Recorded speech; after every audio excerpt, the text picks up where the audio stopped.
The fiber optic tip is gently placed at the top of the periodontal pocket to begin removal of diseased tissue that lines the pocket. This is where bacteria live and build a neighborhood of its own that destroys healthy gum tissue and bone that holds your teeth in their proper position. There are specific germs and bacteria that cause gum disease.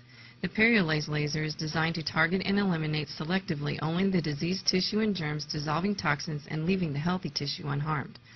The laser tip is then removed from the pocket and set aside. In the next step of the procedure, ultrasonic cleaners as small as the laser fiber tip are used to remove the hard deposits we call tartar or calculus from the top of the teeth and roots. These instruments use sound waves to vibrate and break apart the hard mineral calcium deposits, with water flushing away the debris and cooling the instrument tip. Some hand cleaning instruments may be used at this time to remove any remaining hard calcium deposits.